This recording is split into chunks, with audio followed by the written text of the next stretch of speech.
Praise the Lord. Hallelujah. Zion வேதாகம ஆய்விற்கு அன்போடு கூட இயேசு கிறிஸ்துவின் நாமத்தில் உங்களை வரவேற்கிறேன். இதினத்திலும் ஏசாயா தீர்க்கதரிசன புஸ்தகம் அதிகாரங்கள் 58 முதல் 60 அதிகாரங்களில் வசனங்களை தியானிக்க சர்வ தேவன் நமக்கு கிருபை பாராட்டுவாராக.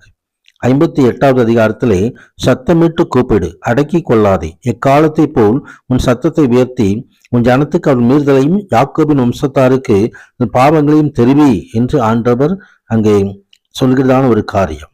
கர்த்தருக்கு மகிமை உண்டாவதாக. மக்களின் பாவத்துக்கு எதிராக இக்காலத்தை போல சத்தமிட்டு தீர்க்கதரிசி கதற வேண்டும் என்பதை ஆண்டவர் அங்கே சுட்டி காட்டுகிறார். தேவ மக்களின் மீறுதலும் மாய்மாலமும் வெளியரங்கமாக்கப்பட வேண்டும். தேவ செய்தியாளர்கள் தேவ மக்களினுடைய பாவங்களை சுட்டி காட்டாவிட்டால் தேவனுடைய அழைப்புக்கு உண்மையானவர்கள் அல்ல என்பதை இந்த பகுதி நமக்கு தெரிவிக்கிறது. தேவனுடைய வழிகளை அறிய வேண்டும் என்ற ஆர்வத்தை போல யூதர்கள் தினமும் தேவனை தேடினார்கள், அவருடைய ஆசீர்வாதத்தை வாஞ்சித்தார்கள். ஆனால் மனம் திரும்புதலை விட்டு விலகிவிட்டார்கள். ஆம், எப்படி தேவனுடைய சமூகத்தில் மனம் திரும்ப வேண்டும், எப்படி உபவாசிக்க வேண்டும் என்பதையெல்லாம் ஆண்டவர் கற்றுத் தருகிறார். ஆண்டுக்கு உகந்த உபவாசம் எது? தேவனுடைய அன்பு கூர்ந்து ஒடுக்கப்பட்டவர்களுக்கு உண்மையான கரிசனை காட்டுவதுதான் உண்மையான உபவாசம். உண்டாது. பசியினிடத்தில் உன் ஆத்மாவை சாய்த்து சிறுமைப்பட்ட ஆத்மாவை திருப்தியாக்கினால் அப்படி இருளில் உன் வெளிச்சம் உதித்து உன் அந்தகாரத்தில் மத்தியானத்தை போலாக்கும் என்று ஆண்டவர் பசியுள்ளவங்களுக்கு தன் ஆகாரத்தை பகிர்ந்து கொடுக்கும்படியாக, சிறுமையானவர்களை வீட்டிலே சேர்த்துக் கொள்ளும்படியாக, வஸ்திரம் இல்லாதவரை கண்டால் வஸ்திரம் கொடுக்கும்படியாக, கடைசி நாளிலே ஆண்டவர் தான் நியாயத்தீர்ப்பு நாளிலே இதை கேட்பான். பசியா இருந்தேன், எனக்கு போஜனம் கொடுத்தீர்கள், வஸ்திரம் இல்லாதிருந்தேன், எனக்கு வஸ்திரம் என்றெல்லாம் ஆண்டவர் சொல்கிறதான ஒரு காரியம்.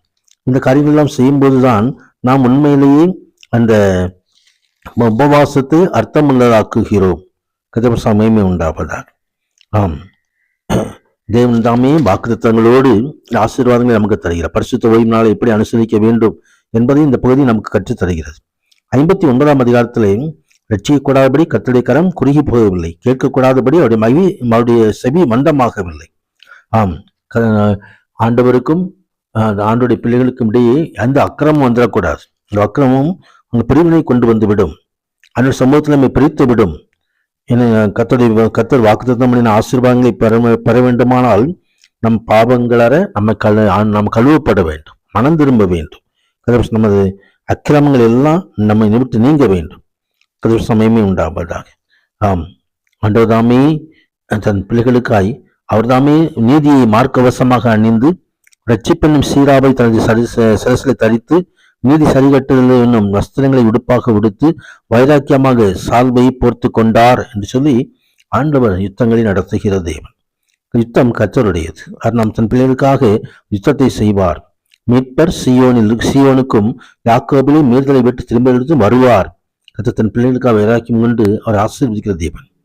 60வது அதிகாரத்திலே இது எளிமை பிரகாசி உன் ஒளி வந்தது, கர்த்தருடைய மகிமை உண்மையில் உயிர்த்தது என்று சொல்லி அங்கே தீர்க்கதரிசி சொல்கிறதான ஒரு காரியத்தை குறித்து பார்க்கிறோம். மேசியாவின் பிறப்பையும் அவரது தேவ மகிமை தேவ மக்களின் மீது வரும் என்பதையும் பல தேசத்தினரும் அவருடைய வெளிச்சத்துக்குள் கடந்து வருவார்கள் என்பதையும் தீர்க்க தரிசி சொல்லுகிறதான காரியம் இங்கே கொடுக்கப்பட்டிருக்கிறது. கர்த்தர் சமயமே உண்டு. ஆம், ஆண்டவரது ராஜ்யத்துக்குள்ளாய் பிரஜாதிகளும் வரலாம். நாமும் கூட ஆண்டவர் சமூகத்திலே பிரவேசிக்கலாம். கர்த்தர் சமயம் உண்டாவதாக. அவருக்கு ஆண்டவர் தான் வாக்குத்தத்தம் வருகிறார். சூரியன் பகலில் வெளிச்சமாயிராமல் சந்திரன் வெளிச்சத்தால் உனக்கு பிரகாசியாமல் கர்த்தரே உனக்கு நித்திய வெளிச்சமாயிருப்பார். உன் தேவனே உனக்கு மகிமையாயிருப்பார். உன் சூரியன் நீ அஸ்தமிப்பதில்லை. அவரே தேவனே நமக்கு நித்திய வெளிச்சமாயிருப்பார். துக்க நாட்கள் எல்லாம் முடிந்து போகும் என்று சொல்லி ஆண்டவர் வாக்குத்தத்தம் தருகிறார்.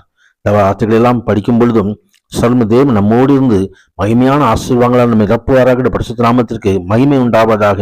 ஆமென், ஆமென்.